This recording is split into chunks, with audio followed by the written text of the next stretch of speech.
샬롬, 하나님과 동행하는 새벽기도회 달라스 임마누엘 교회 권성철 목사입니다. 오늘도 하나님과 동행하며 풍성함을 누리시는 저와 여러분 되시길 주님의 이름으로 축복합니다. 오늘 말씀은 에스라 2장 55절에서 59절까지의 말씀입니다. 솔로몬의 신하의 자손은 소대 자손과 하소베렛 자손과 부르다 자손과 야할라 자손과 다르곤 자손과 깃델 자손과 스바디아 자손과 하딜 자손과 보게렛 하스바임 자손과 아미 자손이니 모든 느디님 사람과 솔로몬의 신하의 자손이 392명이었더라.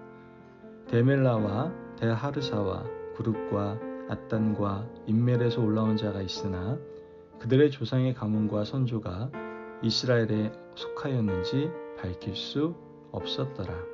아멘. 하나님의 말씀입니다.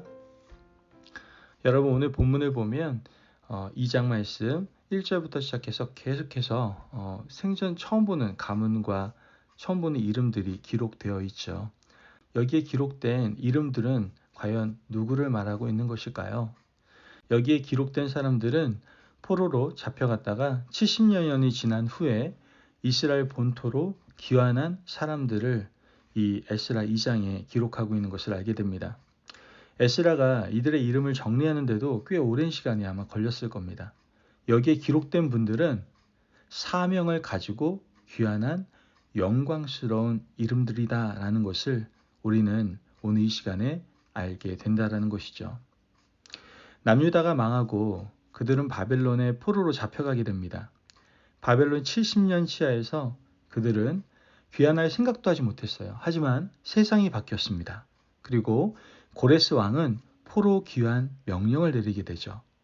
포로 귀환의 명분은 성전 재건이었어요.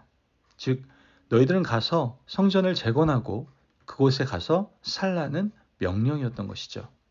하지만 이 명령은 강제적이진 않았어요. 강제적인 이주를 권한 것은 아니었습니다. 그렇기 때문에 이스라엘 백성들이 그 명령을 붙들고 원래 살았던 곳으로 돌아와야 하는데 70여 년이 지난 후에 삶의 터전을 박차고 일어나서 돌아온다는 것은 생각만큼 쉬운 일이 아니었다라는 것이죠. 이미 포로로 끌려갔던 그 땅에서 두세 대 이상 이미 살았거든요. 머물러 있었거든요.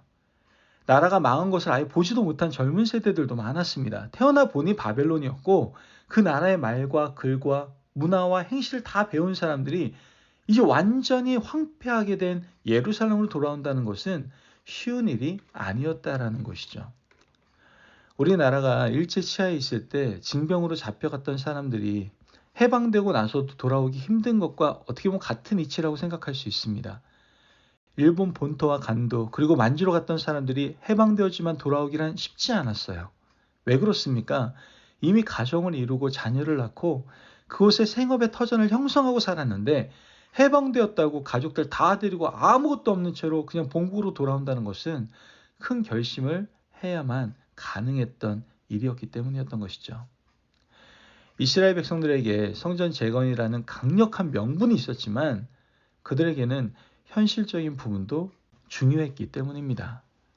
다니엘도 1차 포로로 잡혀갔지만 귀환 때 돌아오지 못했잖아요. 그래서 돌아온 사람들의 이름을 에스라가 일일이 밝히고 그 가문을 밝혀서 이름을 하나하나 불러주는 것은 그들의 결단을 찬양하는 것이고요. 그들이 예루살렘으로 돌아온 것에 대한 귀중한 훈장을 달아주는 것임을 우리는 알게 됩니다. 그러므로 오늘 우리가 이들의 이름을 불러주는 것은 이미 천국에 계신 이 사람들에게 영광과 기쁨이 될 것이다라는 것이죠. 이분들의 이름을 부르면서 한번 우리 자신을 돌아보아야만 합니다. 우리는 이렇게 명분 있는 자리에 참여하고 있는가? 우리는 현실에 안주하고 핑계만 하고 있지는 않은가? 삶의 현실을 내세우며 하나님께서 원하시는 자리로 나아가지 않는 그런 모습이 과연 하나님께 부끄럽지는 않은가? 이분들의 이름을 보면서 우리는 우리 자신을 돌아보아야 하는 것이죠. 사실 우리는 핑계가 참 많습니다. 못할 것이 참 많아요. 먹고 사는 문제, 자식 문제, 건강 문제 등등 수십 가지의 핑계들이 우리 인생에는 꼬리표처럼 따라다닙니다. 하지만 이 사람들처럼 모든 핑계를 뒤로하고 성전 재건하라는 하나님의 명령에 따라 자신이 있는 그 자리를 떨치고 일어서서 돌아온 사람들은 하나님이 귀하게 여기시고 하나님의 생명책에 기록하신다라는 것이죠. 귀환한 자들의 명단 중에 좀 특이한 사람들도 있었습니다. 오늘 본문 58절에서 59절 말씀 보면 모든 드디님 사람과 솔로몬의 신하의 자손이 392명이었더라. 델멜라와 델하르사와 구룹과 앗단과 인멜에서 올라온 자가 있으나 그들의 조상의 가문과 선조가 이스라엘에 속하였는지 밝힐 수 없었더라. 말씀을 보면 에스라가 족보 조사를 했는데 그들의 조상 중에 이스라엘 가문에 속했는지 그렇지 않았는지 뿌리를 밝힐 수 없는 사람도 있었다라는 거예요. 이들은 바벨론으로 이주해 갈 때부터 유다 민족이 아닌 사람들이었다라는 거예요. 원래 이스라엘 공동체에 그냥 섞여 살았던 무리들이었던 것이죠. 그들은 포로가 되어 이주할 때에도 함께 갔고 성전 재건을 위한 명분을 받들고 돌아올 때도 함께 돌아온 겁니다.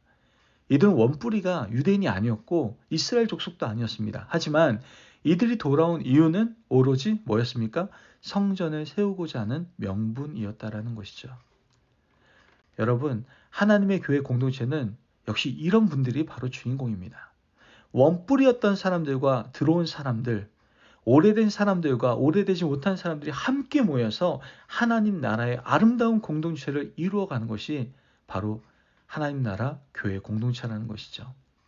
그러므로 우리가 교회 공동체를 이루고 살면서 교회를 다니는 연수보다 더 중요한 것은 뭐예요? 현재 우리가 하나님의 부르심에 순종하고 있는가, 그렇지 않은가 하는 것이 더 중요하다는 것을 우리는 깨달을 수 있어야 된다는 것이죠. 하나님께서는 우리에게 임마누엘 공동체를 허락하여 주셨습니다.